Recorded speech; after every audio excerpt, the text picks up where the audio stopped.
I'm Brian Carr, and I'm the President and Chief Operating Officer of Sands Bethlehem. I've been president for about 2 years now, but I've been with the property for 4. So my day-to-day job very much is overseeing the employees, making sure that we put people in the right places to provide a first-class gaming experience to our guests when they come in. We are very unique in the fact that we are extremely busy every single day of the week. We rely heavily on bus operations, so as a result, we don't really have a down day throughout the week, and so a big part of my job is making sure that the experience, whether you come on a Tuesday or on a Saturday night, is very consistent. And then, of course, the final part of it is being the contact to the greater community area, working with the local mayor, working with other leaders within Lehigh Valley to make sure that Sands is represented and that we are a good community partner.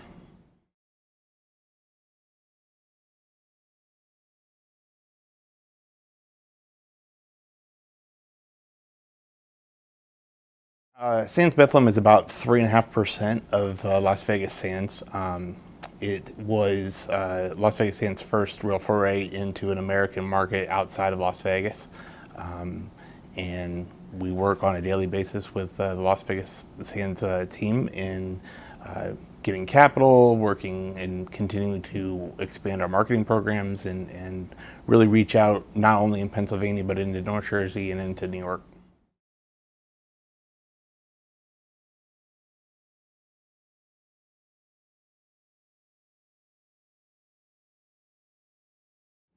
I think it would be a mistake to come to a site like where Bethlehem Steel was and what it meant to the country for all those years, and then also to what it meant to the greater Lehigh Valley and also Pennsylvania for that matter, and not pay homage to it. We do an awful lot.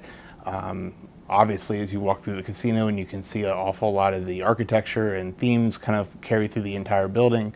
We have a lot of people who actually worked at Bethlehem Steel come in and say it's great how we retrofitted a building to make it a casino, even though it's a completely new building. So that's actually kind of shows us that we did the right thing and that kind of carried through. But we also don't just stop there. We work through, we have space for the local steelworkers archive. We work with them and give them space in the building so that people can come and experience their history. We work with to establish the Hoover Mason Trestle with the Redevelopment Authority. We gave land to Arts Quest and a couple other groups in order to make sure that the overall area is just kind of maintained in the memory of Bethlehem Steel is always there.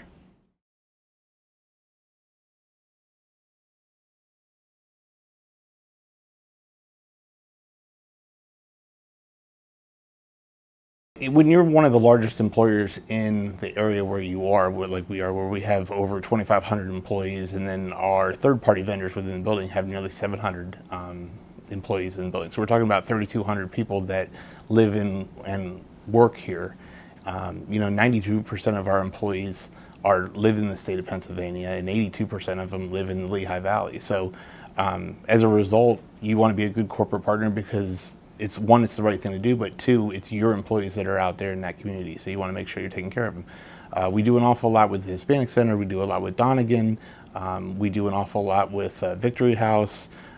We helped donate the land that got Arts Quest off the ground in steel stacks, and we also gave land for PBS 39. And then since we've been open, we've donated nearly $4 million to charitable causes in the area.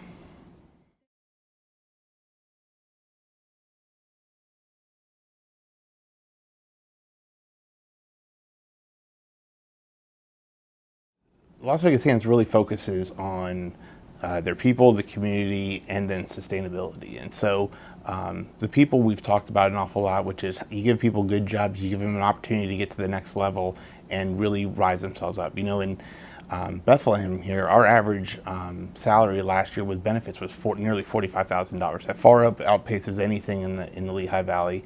And as a result, we offer a great job. And then you get into sustainability. Sands Cares and Sands Eco 360, where we do an awful lot to focus on sustainability efforts, energy efficiency, recycling, making sure that we're building a better planet. And then that feeds right into the Clean the World initiative, where we make 40,000 kits, which are personal hygiene kits, which we give to United Way, Hispanic Center, a lot of the homeless shelters in the area, so that we can help those that are less fortunate than us.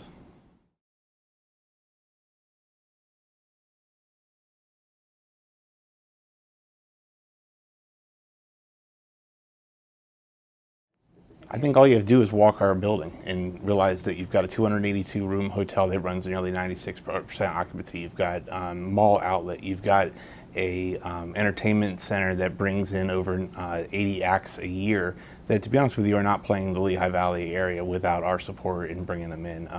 Last year we had Britney Spears. This year we've got Mariah Carey. Jerry Seinfeld was here at the end of last year.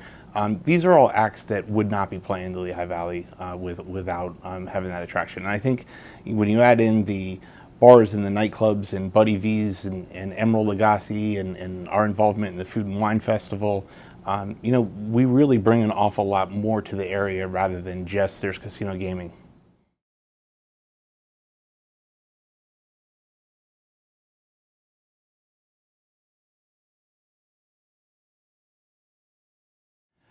I love the greater Lehigh Valley area. I've only lived here 4 years, but by far it's my favorite place I've ever lived. I've been in gaming coming up on 20 years. This is my 10th property in my 6th jurisdiction, so I've gotten around quite a bit. And being a part of this community and kind of getting welcomed with open arms and being able to be the leader of a first-rate organization like this in Lehigh Valley has gone a long way for me, and it's something that gives me a lot of personal satisfaction. But the thing I'm most proud of really is our employees. I write personal letters to everybody that gets promoted, and in my 2 years as president, I've written over 500 letters to our people. So if you think about the fact that there's 2,500 people, we have promoted nearly a fifth of everybody that works in this building into a higher level job than what they originally came in the door at. That's the thing that's most proud for me, is when I run into somebody and they're now a supervisor in PAD, and I remember when they came through new hire. That's really the first sense of satisfaction, because it's not only what they're doing in the building, it's what they're now doing for their family, and that goes a long way.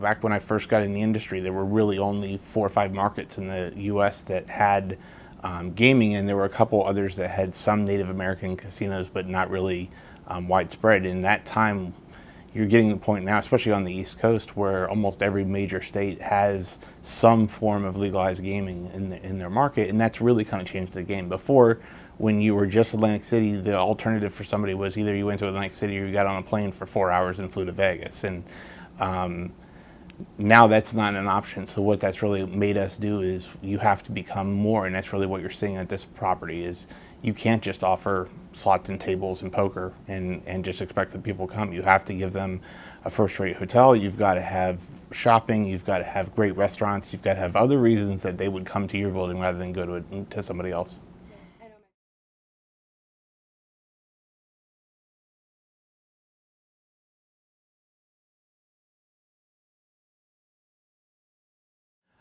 The future of this property is really bright. We've grown on a significant level, far outpacing what the rest of the state has done over the course of the last 5 years.